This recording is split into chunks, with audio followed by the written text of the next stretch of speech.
Hiver oblige, le chantier vit un peu au ralenti, ce qui n'empêche pas quelques pas dans la neige.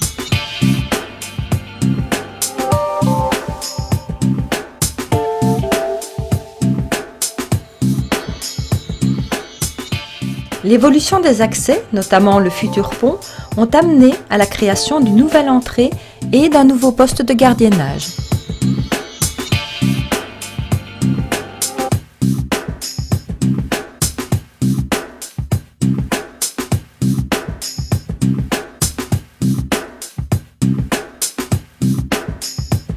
La voie d'accès direct depuis la rue Van der Velde est finalisée.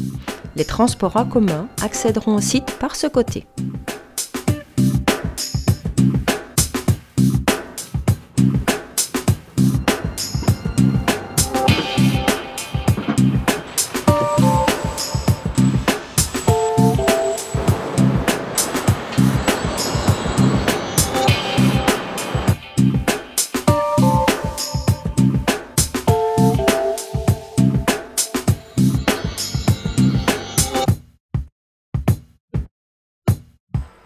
La lumière est le maître mot dans ce bâtiment.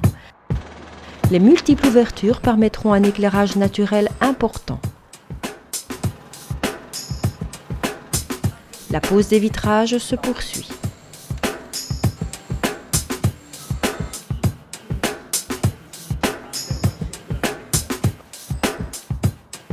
Côté façade, la pose des céramiques blanches a débuté. Elles sont réservées aux 2 ailes d'hospitalisation et 2 des patios du bâtiment médico-technique. Elles préfigurent l'aspect final de la plus grosse partie du bâtiment. À l'arrière du bâtiment médico-technique, la rampe d'accès aux urgences est en cours d'installation. Cette rampe accédera à une immense dalle d'environ 3500 m² où seront situés les accès directs aux urgences, les sas ambulances et le parking destiné aux patients du service des urgences. Cette dalle se situera au niveau du rez-de-chaussée de l'hôpital, soit un étage plus haut que le terrain qu'on voit ici à l'image. De nombreux pieux ont été prévus pour soutenir cet important ouvrage, sous lequel seront situés les accès des fournisseurs. On voit ici que les têtes de pieux sont progressivement dégagées. Face à l'entrée principale, des fouilles sont réalisées afin de localiser plus précisément les massifs enterrés identifiés sur les anciens plans du site. C'est à cet endroit que sera érigé le bâtiment des services administratifs du groupe CHC. Les bâtiments provisoires verts, visibles depuis l'autoroute, abritent les bureaux des équipes qui assurent le suivi du chantier. Une partie du service infrastructure du CHC y travaille au quotidien afin d'être en contact constant avec les équipes des entrepreneurs et les divers bureaux d'études. C'est ici, côté entreprise, soit côté maître d'ouvrage, que se déroulent les réunions entre ingénieurs, architectes et entrepreneurs afin d'organiser le déroulement du chantier. C'est ici aussi qu'ont lieu les réunions quotidiennes de coordination entre les différents corps de métier ou les réunions mensuelles de coordination sécurité.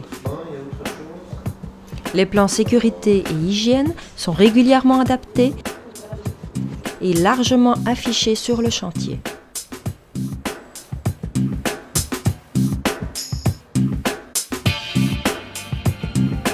Entre l'autoroute et l'hôpital, le parking du personnel se dessine clairement. Les emplacements des voitures sont constitués de structures alvéolées remplies de gravier afin de favoriser l'écoulement des eaux de pluie. Des poteaux d'éclairage, barrières d'accès, compléteront les structures et des plantations apporteront de l'ombre. En attendant la finalisation du pont prévu au printemps, les panneaux anti-bruit sont remis en place là où l'autoroute enjambe la rue Van der Velde. Plus loin, un employé du service public de Wallonie marque les points de forage où seront effectués un carottage et un contrôle de conformité de la voirie.